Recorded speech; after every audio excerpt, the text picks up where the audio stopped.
মুদ্রণ বিপ্লবের ক্ষেত্রে ইউরোপে আমরা দুটো পর্বের উল্লেখ করব। মুদ্রণ বিপ্লবের পর্যায়ভেদ আমরা করব। একটি হচ্ছে 1444 থেকে 1456, অর্থাৎ প্রথম দিক থেকে শুরু করে 1444 থেকে 1456, এবং আরেকটি হচ্ছে 1500 বা তার পরবর্তীকালে।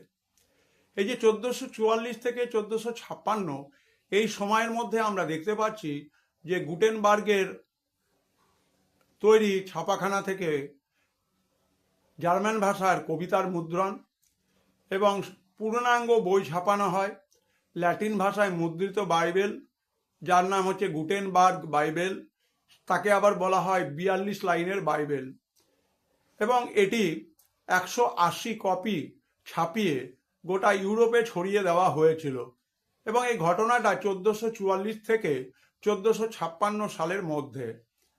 সুতরাং এই সময় আমরা পোপ দ্বিতীয় পায়াসের সময় 1454 খ্রিস্টাব্দ, মার্চ মাস পর্যন্ত। এটা হচ্ছে প্রথম পর্ব।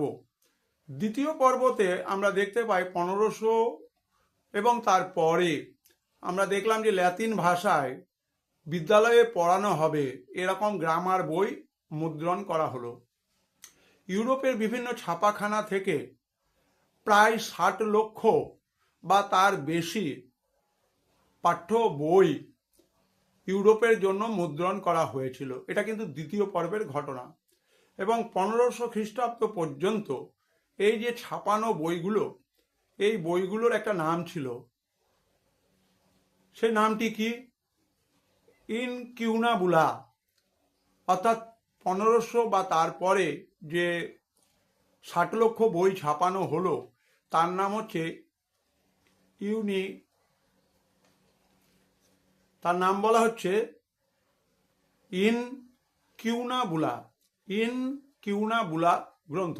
সুতরাং আমাদের ছাপাখানার ক্ষেত্রে বা মুদ্রিত পুস্তকের ক্ষেত্রে দুটো পর্ব, একটি হচ্ছে 1456 পর্যন্ত প্রথম দিক থেকে, আরেকটি হচ্ছে 1500 বা তারপরে ছাপানো যে সমস্ত গ্রন্থ রয়েছে, স্কুল পাঠ্য রয়েছে, সেইগুলো।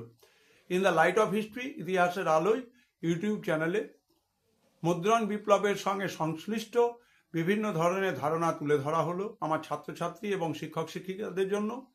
তারা ভালো করে এই ভিডিওগুলোকে শুনবেন, নিজেদের কাজে লাগাবেন, এবং সর্বোপরি সবাই ভালো থাকবেন, সবাই সুস্থ থাকবেন।